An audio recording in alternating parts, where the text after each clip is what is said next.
I live right beside a river, where I guess is a mating zone for geese, because pretty much every day there's at least like 100 geese in this one area of this river, and it's Jeez. like it's Burn it. geese kingdom. Burn It's it. I wild. agree.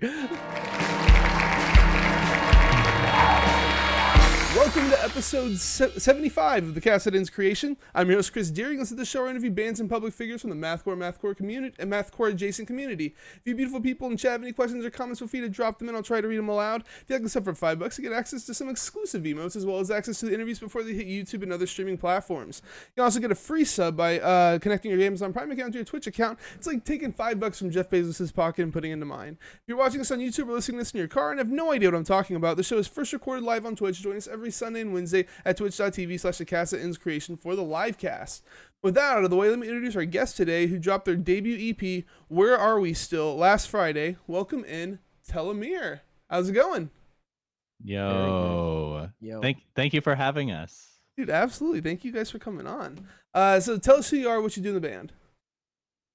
My name is Devilin, and I play guitar and do some screaming and vocals, backup vocals in Telomere.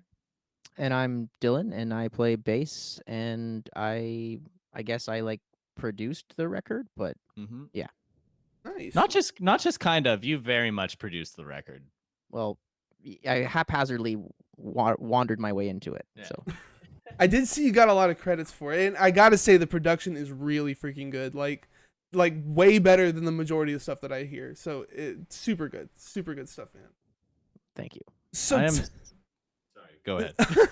So tell us what a telomere is exactly, and how'd y'all land on that for the name?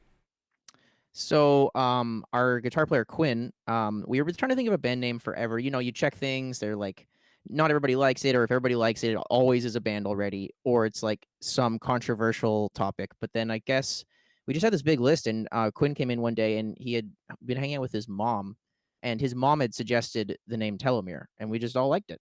So thanks, Susan Gontier. Okay, that's fairly straightforward. Moms. Fucking moms. I was expecting some kind of story, but all right, that's good enough. we looked up, we looked it up, and it was cool. It's a cool like concept. Like it's kind of the reason that things die is because their telomeres stop reproducing so much, and like that's a cool like earth science prog concept. Yeah, it works. It's what causes aging, and one could argue, therefore, what causes the hero myth to take place and the human story to perpetuate. So I'd say that's pretty cool.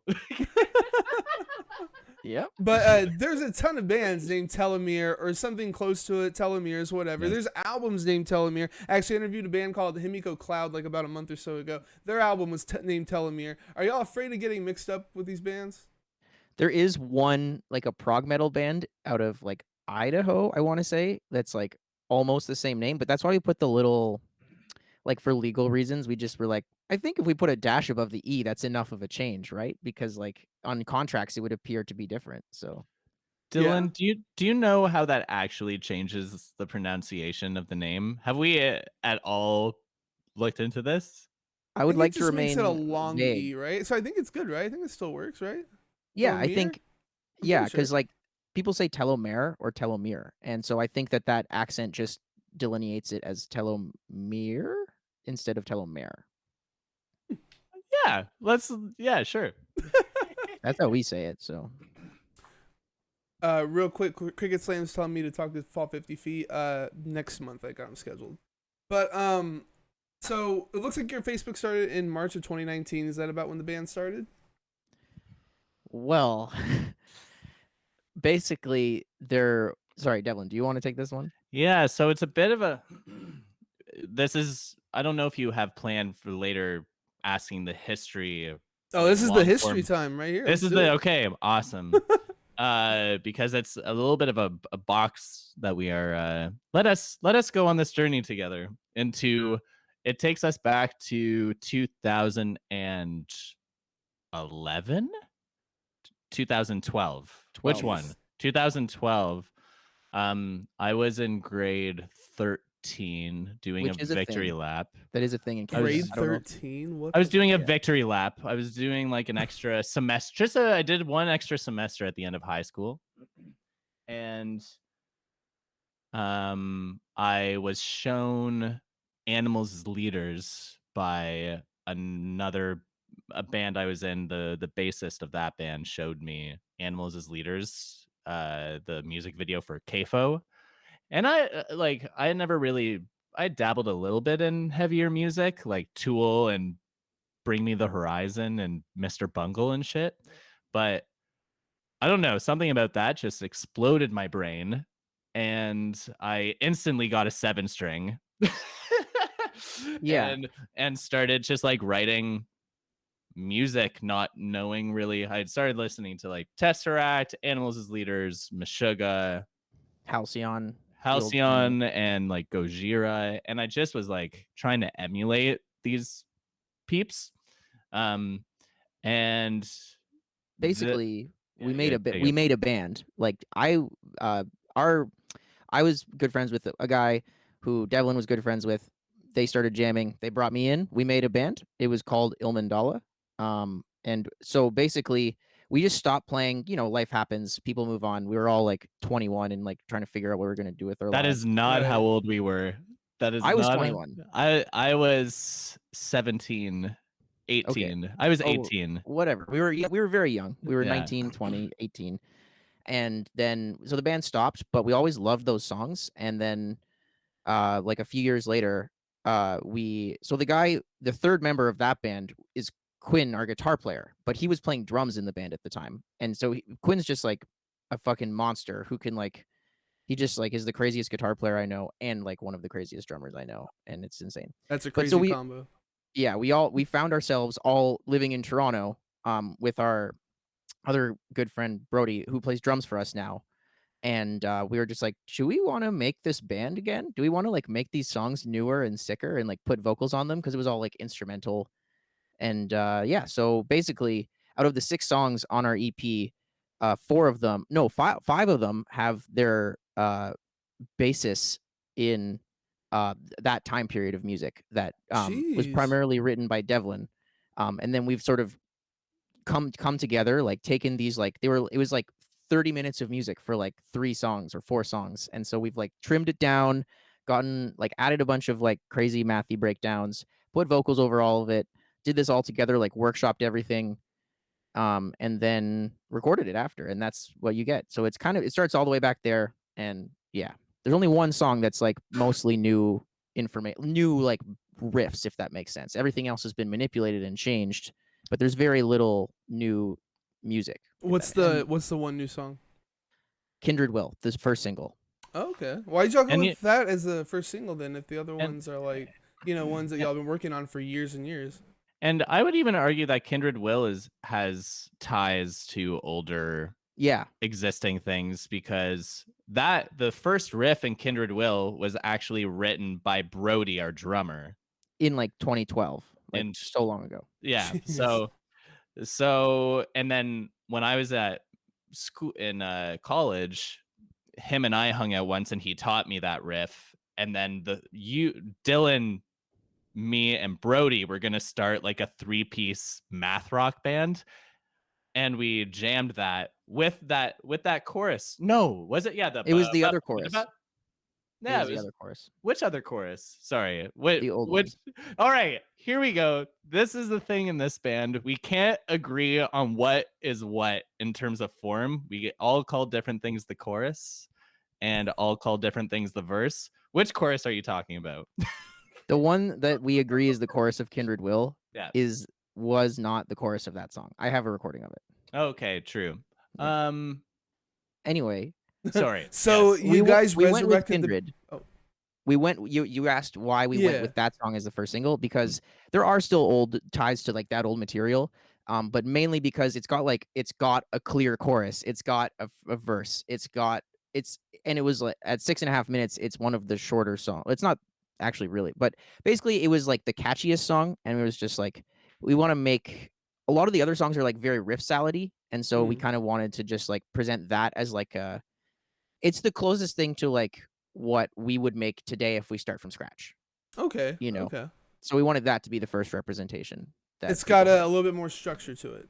Yeah, exactly. Yeah. So 2019 is when y'all came together again, then, right? Like Yeah, restarted the band and stuff. Okay. around then, yeah. And Um. it started like Dylan and I were living together, and Quinn and Brody were living together in a separate place. And I was writing music with Dylan, and Quinn and Brody were writing music together. And then in 2019, we were just realized like, oh, why fuck this noise? We should just like Combined write, forces. combine. Yeah, Yeah. yeah. That's crazy that this is stuff that's from so long ago, like almost 10 years ago. That's fucking insane. But yeah, congrats on your first release, debut EP. That's pretty awesome. What's it feel like to finally get this stuff out? It feels great. Like Uh, the response has been way better than we thought it would be. We didn't think it would. People like it, so that's great. yeah, I mean, it's so hard to see like I don't know if this is really a proper use of this saying, but it's hard to see the forest through the trees a little bit when you're so deep. As you know, when you're recording music for so long and so inside of it, and a release date is so far in the distance, it's really easy to lose sight of what it is to actually experience listening to this music. It kind of like for me, it stops being music, and it's just It's just the things. thing we have Just to finish. yeah, it was You just know, became a thing we have to finish Right. after I so kind of get long. that feeling too sometimes. And so yeah, it's amazing to release something and have it be reborn in that way. Just personally for me to have it be reborn, and like really been a pleasure listening to it again. It's been really exciting. People seem to really like it, and that's really gratifying. Something I want to add though is we tried to record this album before. and it didn't work. We tried to Um, record this like 8 years ago, and we were just young and Really? drunk. Yeah, Yeah, we were when we first in the old iteration, Il Mandela. We tried to all of the songs aside from Kindred Will. We tried to record those. Um, of course, couldn't do it. but I was 18. Quinn was 19, or no, Uh, Quinn wasn't even 19. I was 19. I was the only one who could buy beer. Yeah, so yeah, you were the only one who could buy beer, and we stayed at your apartment at Sherborne and Dundas for a week, and we were like, yes, here we go, we're gonna record this EP, but then we just like Then you bought beer and you. We just bought beer. Yeah. literally, yeah, literally, dude, we just made funny videos, and Yeah, we it we was we bad. we still have those. Cricket Slams Yeah. in the chat's asking if you guys were in other projects that released music before reforming Telomere. Yeah. You go. Okay, so me and Devlin were also in the band Gung Ho Catalyst, which was like a funk prog band out of Toronto for a couple of years. And Devlin, I'm gonna just say it. Devlin is the singer of the band Parliament Owls, a prog band from I've Toronto. heard the name before. I haven't heard the music. I need to check it out. And I have like I moonlight as a session musician for pop artists in Toronto as well. Oh, really? Nice, man. Yeah. Have you Is it like one of those music farm kind of situations? No, like I'm a bassist for like I would say like like a successful Canadian touring solo artist. Oh, And okay, okay, awesome. So you're like in the band with him then? yeah, like his name is Scott Hellman. Go check him out if you'd like. But like you go see Katy Perry, there's a backup band, Yeah, and I'm yeah. like, yeah, Oh, that's awesome, man. I bet that makes a good Yeah. amount of money. yeah. Obviously not in the last year and a half, but Yeah. But it's a shit, man, that's awesome. it's living the dream. Yeah, I was gonna say that's the fucking dream, isn't it? And then there was also Brody played drums in Bastila, another Band. Toronto prog band, which has an EP, two EPs out, one called Mother Train, which I also sang on. Very And what's incestuous up here in Toronto. yeah, it's very incestuous. The scene's ridiculous. The second one's called Genera. Generic, yes. Thank you. And yeah, I think those are all the projects Yeah. as far as I'm aware. Yeah. Cricket Slam says he wish he had a pen and paper to write this down. Yeah, you can check it out on YouTube again. Yeah. But yeah, I gotta say that this stuff is really good. Like, I'm not just saying that. I don't say that to a lot of bands. Like every band that comes on here, I don't say that they're like amazing or whatever. You guys are actually amazing. Only thing is, I wish this was a full length so I could make this my album of the year. It's definitely the EP of the year though. Like, you guys go from like intense breakdowns like in the end of Sequoia 1 to pretty much like pop music sort of at the beginning of Sequoia 2, and those are like some of my favorite moments from you guys, the more melodic sections. Yeah, just absolutely amazing EP. Yeah, I don't know what else to say. Like, you guys are fucking great. Oh Dude, wow! thank you. Deep, Wow. deep bow from I to you. Thank you. Yeah, Thank you. it's so well formed. Like the variety, the production, all it's just so good, so good. But yeah, so you got this huge variety in your sound, kind of similar to Between the Buried and Me, I would say, and I would assume they're a huge influence on you guys. What are some of your other influences? Surprisingly, I would say Between the Buried and Me is not really an influence that much on us. Really? Okay, See, okay. it's pretty interesting when like looking at the FFOs. Like a lot. Yeah, I could see Between the Buried and Me. I was really into Colors as Yeah. an early progling when I was like 18. Um, but it didn't. That was probably a year-long stint of really liking that album, or maybe even less. And then another band, Protest the Hero, is also often, and I know, so Dylan, for you, Dylan can talk about that, but for me, Protest the Hero isn't like not at all in my catalog of influences. But Dylan, you could talk about Keziah for a second. Oh, are you guys like, is Purchase the Hero big in the States? Like, I don't really know. Like, do you Yeah, know? Oh, yeah, okay. they're really big. Yeah. Like they're from like half an hour like away from where I'm sitting right now, and they're just like the biggest thing that ever happened to like prog metal in Canada. Oh And yeah, they're huge here too. They're okay, definitely cool, huge. yeah. So like, Keziah was like the biggest thing in the world to me. But in terms of early influence, yeah, everybody seems to be saying like Fall of Troy, Hmm. early Periphery, which makes sense. But Purchase the Hero, I think, is mostly because of Brody's voice, like our singer Brody. Yeah, absolutely. On the album, he Sorry, is we have two Brodies in the band. So there's the singer who has left the band, and then there is Brody, the drummer. So there's only one Brody currently in the band, but we have in the liner notes two Brodies. yeah. But yeah, definitely Brody vocalist is like mad. Protest the Hero is his main go-to So that's why for we sure. get that for sure. But I would like our band influences, like it's kind of like Meshuggah, like Car Bomb, like a lot of that kind of mathy, genty, whatever prog metal stuff. And then we all like math rock a lot too. And that's where like the sort of melodic side of things comes in as well. Right. It seems like this is maybe a new genre forming, perhaps, because there's another band I heard called Hornbill. I don't know if y'all have checked them out, but they have a very similar kind of formula to you guys, like the math rock stuff, and then they go into like this stupid, crazy breakdown, and yeah. So like, it seems like this is starting to become a thing now. I think it's like prog metal as we have come to know it is on its last legs, like with bands like just like with the clean progressive metal. I'm not talking shit or anything, but I think it is it makes sense that more bands are adopting just like a wider variation of sounds. Everyone wants to Because sound original, you know. Well, yeah, except for the ones that want to be cookie cutters, yeah. but you know. Um, but another like I don't know if you know the band Agent Fresco or like cool kind They're big. They're big for us. or a band called 22 is also pretty big for me. Both well, 22 is from Norway, Agent Fresco is from Iceland.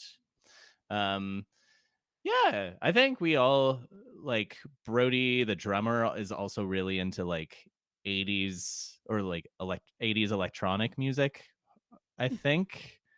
And Like synthwave, yeah. synthwave, yeah, thank you. And like Quinn is really into neoclassical and contemporary Extreme jazz. metal, like Death Extru and Cynic and Necrophagist and stuff, yeah. and you know, But I'd say like the uniting force is like Car Bomb. Car Bomb is like one of the what's another uniting force? I Meshuggah. think it's like Car Bomb, Meshuggah, and Color are Yeah. like. There's this old math rock band that existed in like from like '07 to 2010 called Color that I don't know why. Like they made what I consider to be like one of the best math rock albums of all time. The band exists in essentially the same form, except for their bass player, as Tangled Hair these days, where they're more like kind of subdued and like songwritery stuff. But like that Color album is like we all just like latched onto that shit. It's some of the best shit. I I've don't been know writing who. down all these names that I don't know, by the way. So that's what I do when Beautiful. I'm looking down. I don't know how many people are who's listening to this, but yeah, Color, the album Anthology, is what the album's called. Big fat recommend to that album. Very formative for all of us, I think. Yeah. Well, yeah, you guys seem to have like a shit ton of different influences. It totally shows up on this too. There's a lot of variation happening. Oh, So sorry, I can't. Brody would be mad at me if I did not mention the Contortionist. The Yeah. Contortionist is, of course, also huge. I think for Brody's drumming in particular, like you can hear a lot of influence there, and vocally for other Brody also. So yeah, sorry for interrupting. I you're just good. You're realized good. like miss a huge hole there. So yes. So you guys wrote a bunch of this a long time ago. What's the writing process like? Bringing this stuff together, adding new stuff. Is one person mainly directing it, or do y'all just kind of bring things in, see who sticks to the wall? It's like that's where I think like why this might sound a little like why that word genre forming is coming up is because we sit in a room and like we just do it all together. Like it seems like a lot of the prog metal stuff is like one person is sitting at Logic and they write the thing and then the vocalist comes and writes their parts, and that's fine. That's great. Some incredible music has come out of this. But when you're all in a room and it's like 25, like everybody's got to decide that it's sick and it's the sickest it could possibly be. Mm. Like that, like it's gonna like because it's not one person's influences diverting from the norm. It's like four people like arguing and trying to figure it out. So a lot of it was like relearning the songs, trimming them down, and like how can we make this better? You know? Like for example, just to give I guess an anecdote or a microscope in how this has worked. Like the last big breakdown in Sequoia Part One, it goes. It's the one that goes. Yeah.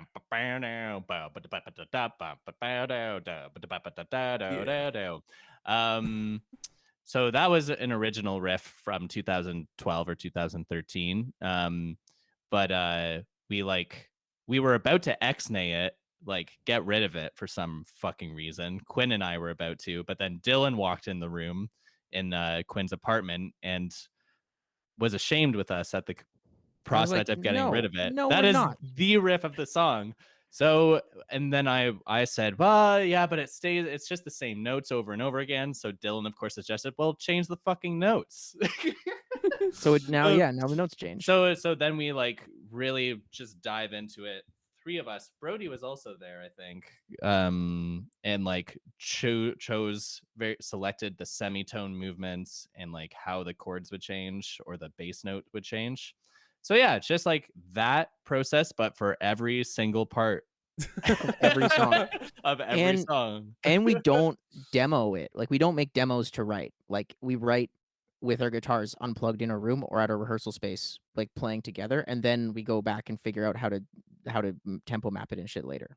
Well, Yeah. so you tabbed it out and stuff, though, right? Like you're We're not just tabbing it doing out this from now. memory. We're currently tabbing it, but Yeah, we mostly from memory though. Jesus Christ, there's like 1,000 riffs. How do you memorize all this stuff? I don't yeah. know. I've been So playing that most of it for like 8 years, so yeah, and somehow it's amazing that it all so much of it survived that like 6-year gap yeah. between projects. It's pretty amazing. Or I guess not, I don't know, however many years that is. But it makes it way harder to record it for real though, because like there are so many tempo changes and like times in the Brody's click tracks like don't really make sense. And he just like learned to live with it. Like there are parts that are like in like 5/8 when we're just playing in 4/4 for like no Yeah. real reason. Yeah. Another like there's a lot of interesting little so one of the things that I'm super happy with this album or EP, whatever, this effort of ours is like that it sounds pretty natural for it's the genre that it exists in. It's not too overtly edited or perfect sounding. And that's because there are actually a lot of mistakes on it, or a lot of like little indiscrepancies that are, I think, add an interesting color to it. Like where I got to talk about Sequoia Part Two, Yeah, where I figured you would have to. yeah, we have to, where there's this big in Sequoia Part Two, which is pretty much when the electric guitar comes in, is after the nice part. It's all tapping. It's like 3 minutes of tapping. And there's this huge run where and everybody is in unison or harmonizing. And fucking Quinn and Dylan and everybody else is doing four eighth note triplets or 16th note triplets. And I do a 13 tuplet. Which is just basically we're all playing 12 notes and he's playing 13 notes, and we don't know where the mistake happened. But I'm the one who fucking edited it, so it's my fault that I didn't notice. So there's just a bunch of shit like that where we're actually all playing slightly different things, but it It kind of works. It's works. kind of cool Yeah. because we didn't like ultra perfectly make it tab it out, at first. So yeah, I honestly didn't notice any mistakes, so I think it's fucking great. I don't think anybody will either. But it's kind of nice for us. And you I know? and I think I misused the word mistake. Like there are things where like Quinn and I, the other guitarist and I, articulate things differently, and therefore they don't sound like periphery tight. Level tight. Yeah, Right, because right. like basically the entire EP, I guess I'm mirrored because of the thing, but most of the EP, Devlin is on the left and Quinn is on the right, generally, unless there's double tracking happening, and then it will be like Quinn's the double track and Devlin's in the middle. Actually, what I mean? you should talk about this for a second because you made a really interesting choice with this, like about why you put me on the left and Quinn on the right, except for Kindred Will. This is. Okay. Do you remember your reasoning? Yeah, so This is really cool. okay, when you read a book and it's like left to right, Mm. right? So but Devlin is like the originator of most of the like guitar riffs in this music, right? Like probably, 75-80% of them. So I think about it like reading, right? So if Devlin's riffs are like the main thing that's intact from, 8-9 years ago, we'll put him on the left because that's where you start when you're reading left to right. And Okay. then Quinn it being the harmonized part for the most part, or like the newer edition that goes after, and then everything else in the center. But Oh, that that's was kind of just cool. Yeah. yeah. Except one song we did it backwards, and I don't know why. But Because Quinn wrote that song. oh yeah, that's right. Yeah, so Quinn wrote that song primarily, so he goes on the left. Yeah. That's pretty sick. That's pretty. But yeah, again, man, the production, it's so natural sounding. Like it just doesn't. It doesn't sound overproduced, but it's also nice and clean, and you can hear everything. Like I think it's just perfect the way she did it. It's Dude, great. thank you. I really thought that out. Like I really wanted it to be like tight, but not like gridded, like early mid 2000s metalcore. Like I didn't want it. I didn't want Right. it super perfect, but I didn't want it also to sound like sloppy. So You got a nice little reverb going too. Like a lot of overproduced stuff doesn't have like that little reverb on it. It's just like all like in your face, like as close as possible. And this it feels like it has space in it. yeah. That's So one of the big reasons I it's didn't. good.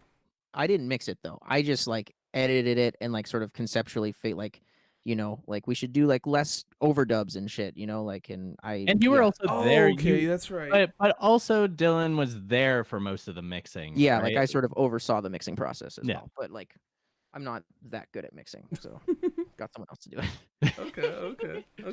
Yeah, we really wanted it to be like a sound as much as possible like we were playing live for you, like for the listener. Like, Because it and was that's made in a room. Like that's how we heard it for the most part. Like there's some overdubs, especially on microcosms, but for the most part, it sounds like the way because Quinn and Devlin do those all those harmonies like live. Like there's no extra harmonies that we don't do live, which I think is crazy. That's really sick. Yeah. That's awesome. and yeah, like Quinn also sings. We do three. Yeah. I actually didn't listen to the last sentence you said, Dylan. So did you just talk about I singing? did just say that we do all the 3-part live. Hilarious. Yeah. Amazing. I didn't listen to your last sentence. My apologies. So who did the mixing and mastering and stuff? He's a friend of mine named Milan Sarkati. He's an amazing mixing engineer out of Toronto. Yeah, he's just really good, and he wanted I think he was really into the challenge because he was like because he normally mixes pop music, and that was something I wanted to use him because it's not like I find that a lot of this kind of metal, it's most of the productions sound at a certain level, except the vocals, right? Like the vocals in my mind is what sets this kind of music apart in like a good production or not. And I knew that as I knew he does pop music or like indie rock a lot of the time, so I knew that vocal would be on point, and then the rest I could like direct him through at the very least, you know. This was his first like attempt at metal, right? I don't think it was his first. He used to work in a studio where you have different people every day. So, Right.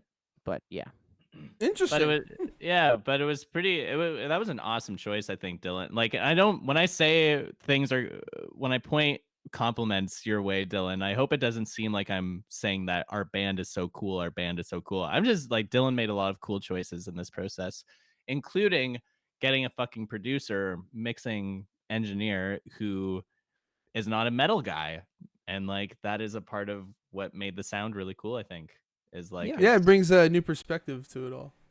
totally. Yeah.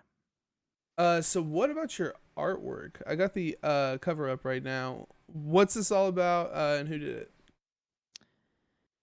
So a friend of the band, Nabila Roshdi, who's a staple of the Toronto progressive music scene. She huge supporter, amazing artist.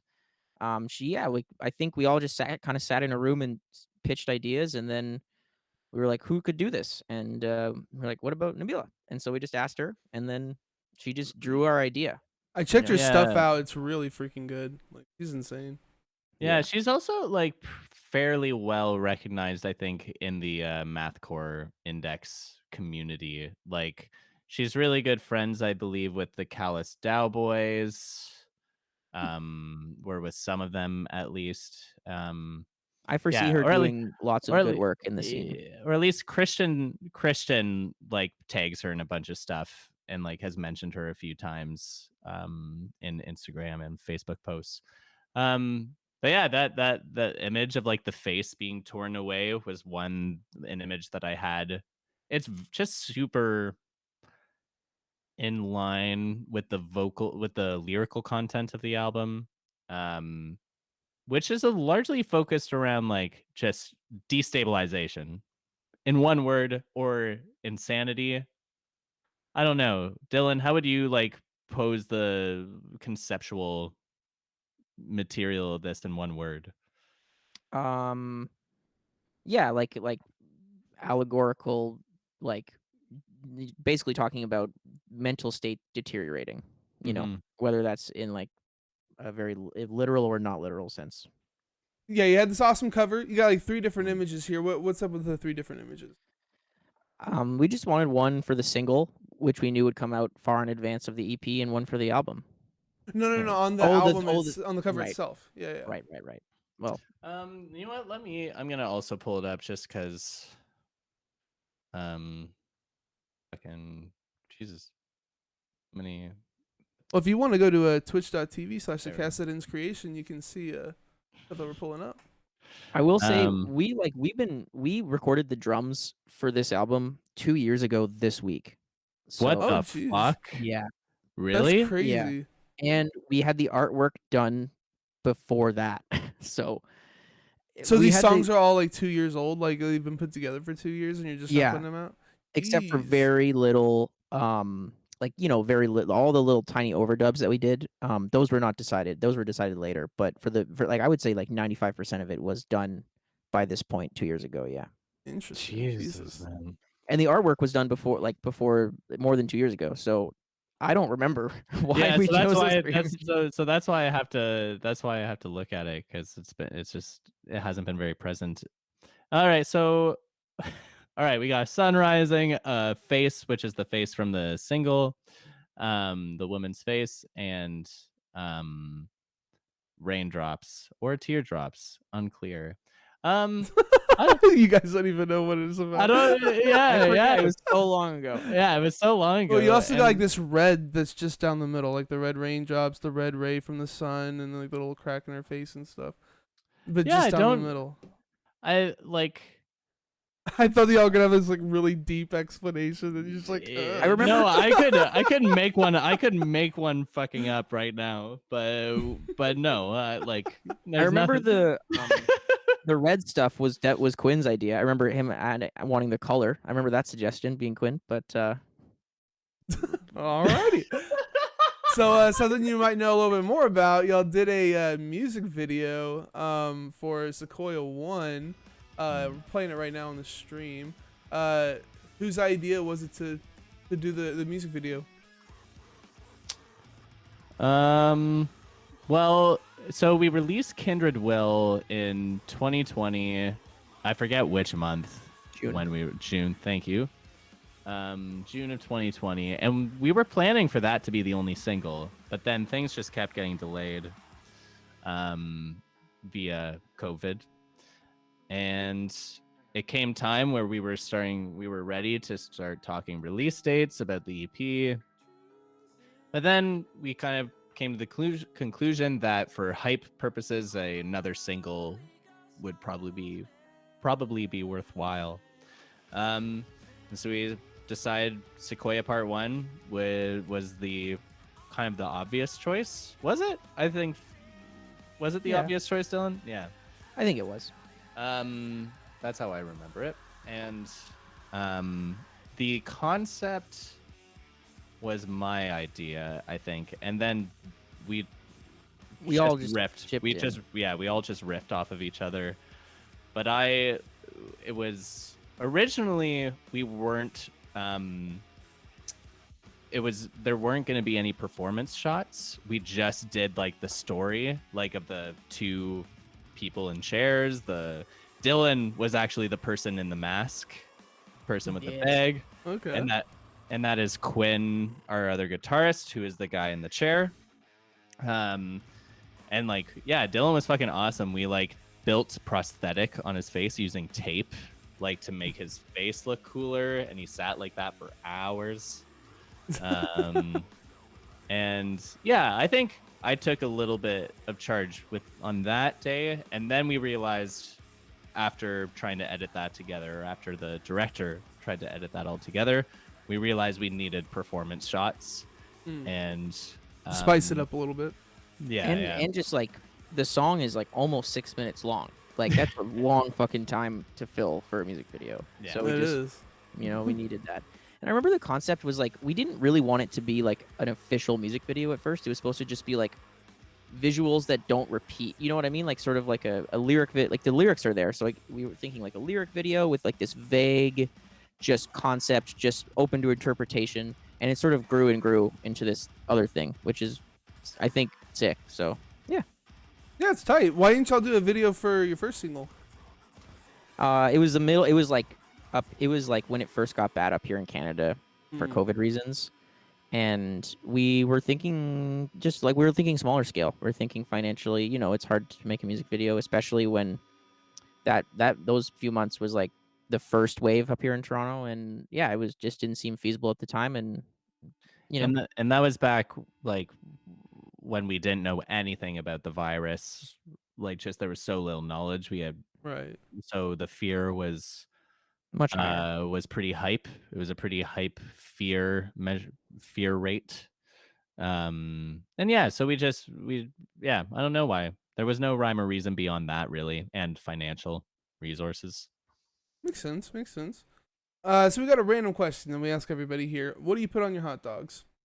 So I've listened. I knew this was coming, and I did your homework. I like it. There is two. I have to ask: Is this a cart dog? Like, are we out and about in the city? Are we getting it there, or are we making it at home? Because that's different answers. Give me one answer for each.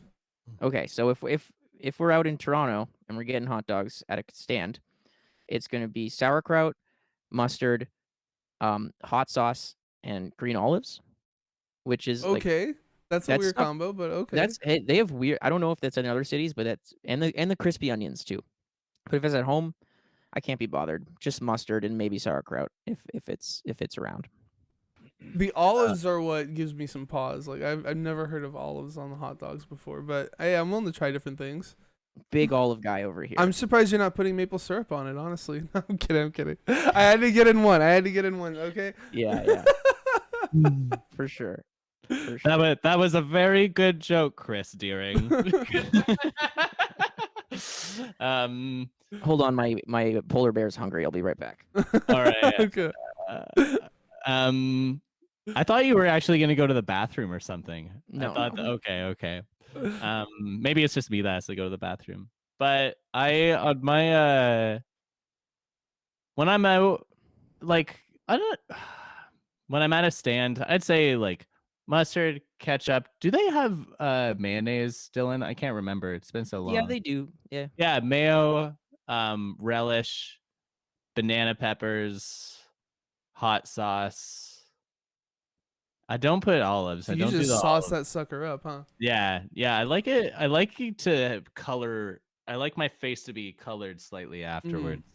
And then at home, probably something. I'm limited in what I can eat with hot dogs because I'm mostly vegetarian. But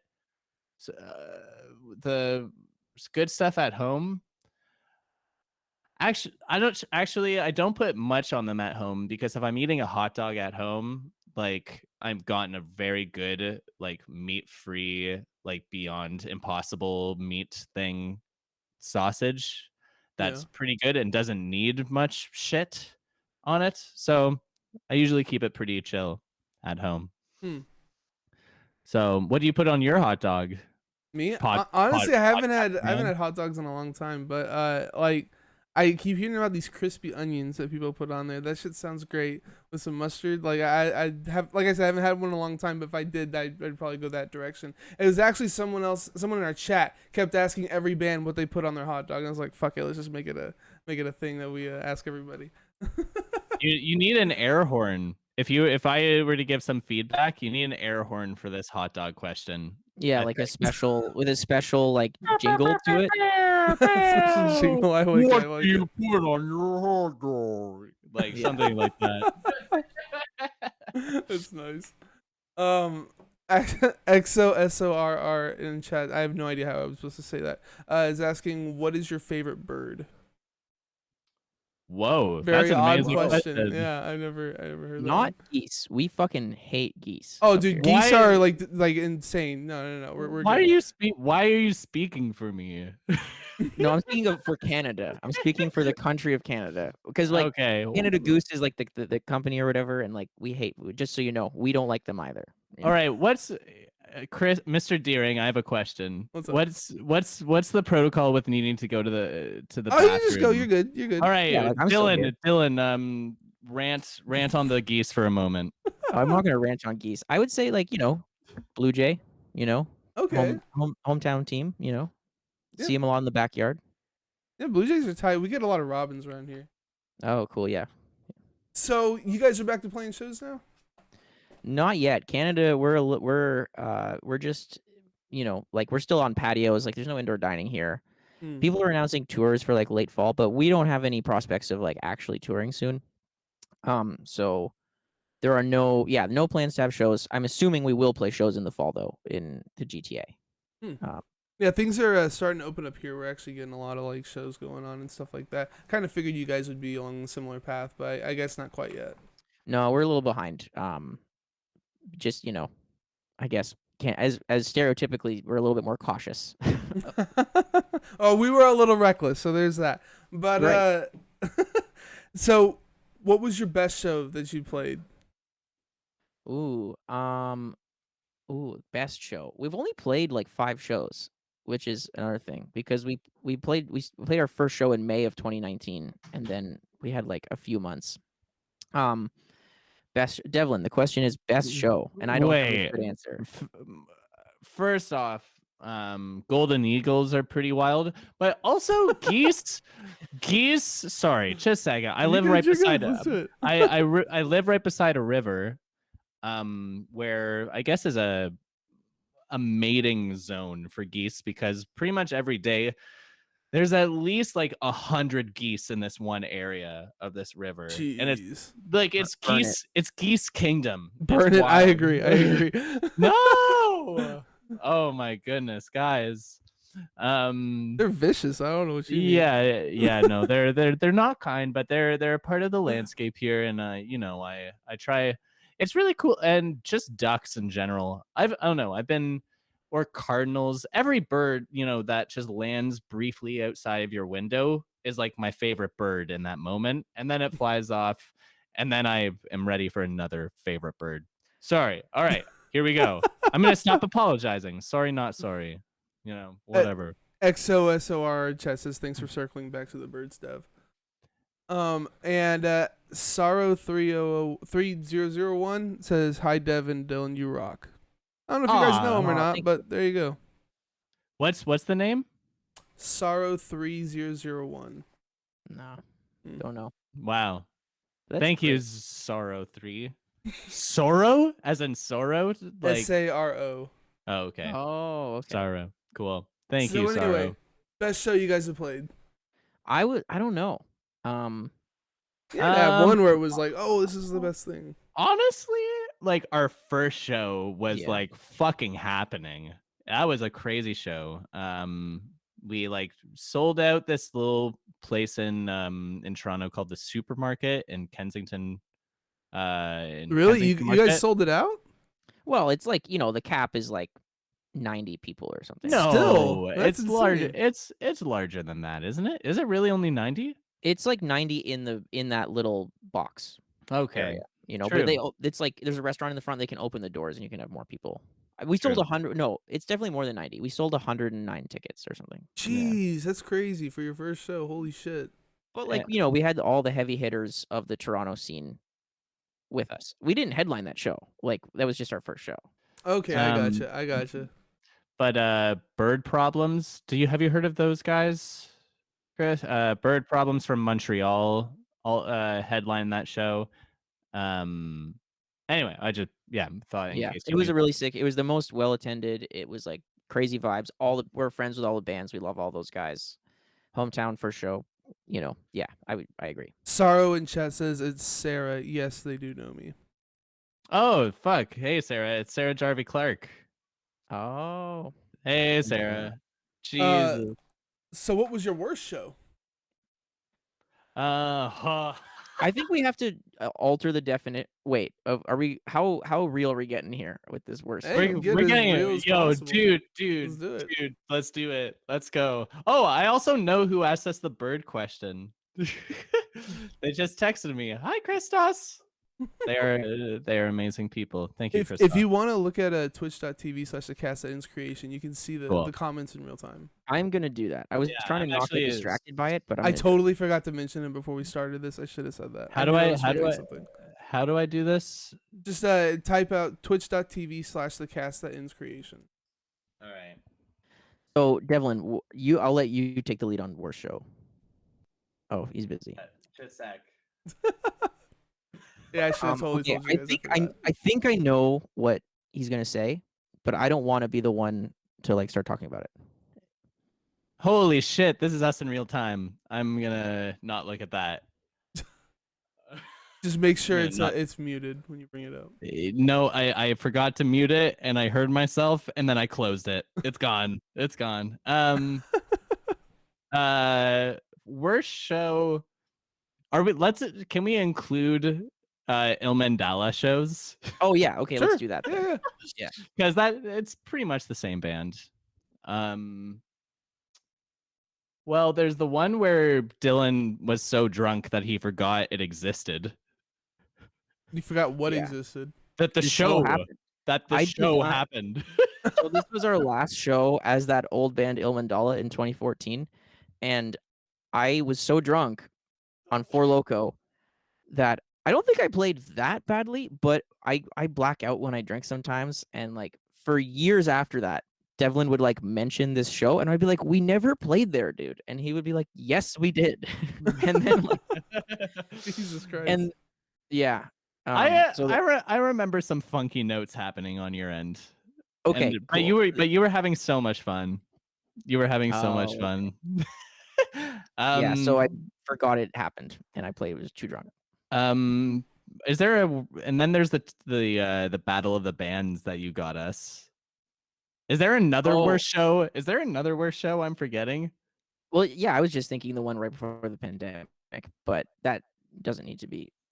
We don't need to go into that. But yes, okay. we played a battle of the bands in like a suburb outside of Toronto to literally only the other bands, and yeah, like it was just shot.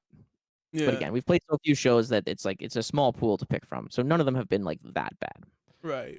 Yeah, the Battle of the Bands, like the kick, the drum kit was provided from another band who were like a bunch of dads, like bad dads, not good dads, and like the kick, like the pedals kept detaching somehow from the kick or from the kick drum. I don't know how Brody was handling that, or like the drum kept sliding. And like I was just clicking all the wrong buttons on my Axe 8. Like I kept switching patches when I didn't mean to. I don't know. It was just a messy time, and it Yeah. was to a completely empty, desolate place. Hey, at But least yeah, nobody was there to watch it, So no, it if was a there's perfect. ever a time for a show where nobody came, like it seems like that one's the one. Yes. Yeah. So, what was the last thing you listened to? Ooh. I listened to the Olivia Rodrigo album because I love it. I have no Who idea is who that that? is. Who is this? She's like taking over the pop world right now. She's like this teenager who just made this amazing like it's basically like Billie Eilish meets like Paramore meets like other standard pop music, but like there's a clear Paramore influence on it, and it's very like pop punk, but then it goes acoustic, but it's all got this like cool attitude to it. I don't know. I like a lot of pop music, and it was sick. Yeah. Funnily enough, it was actually the sound that ends creation. I was also listening to some of that today too, man. It's sick. I appreciate it. I was listening to it because I first it had been a bit, so I listened to Memes, Dreams, and Flying Machines. I'm saying that right? Yeah. Memes, dreams, and Dreams, flying machines. Yeah. great. And then I realized like what the question came up, what the fuck is this guy singing about? So I opened up the lyrics on Bandcamp. I love staring into the jaws of capitalism and saying yes daddy please. What's the song title actually? No, that was it. Yeah. Did I actually get it? Yeah. Wow, fuck yeah. And That was actually my favorite like lyrics to write out. But yeah. I love that it ends with the sound that ends creation at .bandcamp.com. Yeah. Yeah, that's fucking great, man. Like what like what brings you to like bring comedy into your music? Because that's something that I love, but I have trouble doing like in my life. I just take myself so seriously and so somberly. Like how do you do this? I don't know, man. Like, I really don't know where it comes from. I was watching a lot of Rick and Morty when I was doing that one, especially for the lyrics. Like, it's all literally based off of Rick and Morty, and like, Yes, right. yeah, he literally says that in one of the episodes. Yeah. But yeah, I guess I was just trying to channel some of that into it. Like make it fun to listen to. Like the music itself is like supposed to be fun, and then the lyrics on top of that being an extension. You know what I mean? Yeah, no, I love it, man. Great work. I appreciate it. And that was the last thing I listened to. Alrighty. What about y'all's album of the year, either for last year or up to this point this year? I really love the Satyr album. Satyr. Ooh, yeah. Those guys are great. From last year. That was probably my album of the year, personally. I might need a few slots. Do I have to choose one? Okay, like fucking Ultra Pop by The Armed is like definitely up there. Oh man, what fucking else came out? When did no, that would have been 2020 or 2019. Snooze it, like I know it wasn't in the last year and a half, but Snooze's Familiaris is one of the best albums. Was ever that not made. last year? I thought it was last year. Was it not? No, Choose that was the latest one. Oh, okay. I'm not super Still- familiar with Snooze's like. Yeah, discography. Snooze's Familiaris is one of the best albums ever made. It very quickly became like a big thing for our band. That Yeah. album once we all found it. Yeah. and fucking I Let It In and It Took Everything by Loathe from 2020 like is smashing. yeah. It is smashing. Yeah, but probably from this year thus far, Ultra Pop for sure for me. All right, that's a good one. It's a banger. So why don't you guys have merch? Yeah, Dylan. Why don't we have merch? Come on, Dylan. What's going on, man? We've had the designs for a while. We just like, I don't know. It's gonna cost. We can do it. We should do it, and we will do it. I don't know why I pointed. I just felt like being a I little know. shit. I feel very pressured right now to answer this question. For Well, which, y'all should have put up like pre-orders or something. Like y'all could have definitely I done like a know. pre-order for like a month ahead of time, and then put in the order, and you'd have the money in hand to spend. You know what I'm saying? yeah, Like we, y'all should honestly, have done it. Like that. Dylan, why didn't you think of that? No, that's a good idea. very point. Very good point. Very good idea. And I we think should and will do that. We should probably. What would we do? Shirts or CDs? Chris, what should we do? Both. Shirts or CDs? Do it up. If we were to do, if in some universe we were to only pick one of those things, which one should we do? I don't know. CDs don't sell super great. You should. Shirts. Sarah says you should do shorts. Mm. Take it in another direction. I like it. Yeah. No, shorts are actually way more expensive than shirts are. Shut up. Shut up, Sarah. To be clear, we know this person. We're not just being mean. Yes, I think yes. Yeah. But yeah, I mean, I think do both of them, CDs and shirts. Yeah, we have some So, designs back already. We just gotta, we need to do that immediately. Capitalize on the hype that is. I was existing. surprised y'all weren't doing that before release. I thought like We just dropped the ball. Just drop the ball. Yeah, good no. reason. What else do you have to say to us, Chris? Come on. Fucking. What else are you surprised by? But no, like, so you guys are definitely planning on doing merch, right? Yes, very Yeah. soon. Now that this is brought to our attention, yeah, we should definitely do it real soon. Yeah, no, that's a good call. We'll do it. We'll do it, and we'll sign it for you. We'll sign your name on it on every copy. We Chris, sign during- your name. No, We'll we'll my sign name it. on- Yeah, we're gonna sign your name on it, everyone. Yeah. Okay. Brought to you by Chris Deering. Yeah. But that's about all I had to talk about. Unless you had something else I wanted to bring up. No, this has been awesome. Yeah, thank you so much for having us. It's so like the response to this EP has I'm kind of speechless. I'm speechless, honestly. It doesn't feel like it's good enough to type the thank you. You know, if like I hope that whoever's listening to this can sense that we are so unexpectedly thankful for like the response to this, because we were not expecting it. It has warmed the cockles of my heart. All the, the nice things. And Just it's wild to think of like the 17-year-old me writing this, spending 10 hours or 5 hours a day writing this music and thinking about this being released now. It's pretty, and having people receive it with such grace and such kindness. It's like, yeah, it's pretty overwhelming. Yeah. So thank you to all. Well, yeah, it's super great, and honestly, I'm waiting for a full length. So, what's that going to be like in 9 years, or what's up? yeah. I would expect as much. Yes. But yeah, if you're looking for some chill math rock that transforms into hard-hitting mathcore, that then transforms back into math rock, then back to mathcore, you get the idea. You need to check out Where We Are Still, the debut EP from Telomere, which dropped last Friday. You guys are on Facebook, Instagram, Twitter, YouTube, and Bandcamp. You're also on all the streaming platforms. Are there any other social plugs I'm missing? Nope, that's everything. No All WordPress. right. We don't got WordPress or anything like that. I don't think. No MySpace accounts. No, none of that. No No. Friendsters. Okay. No zines.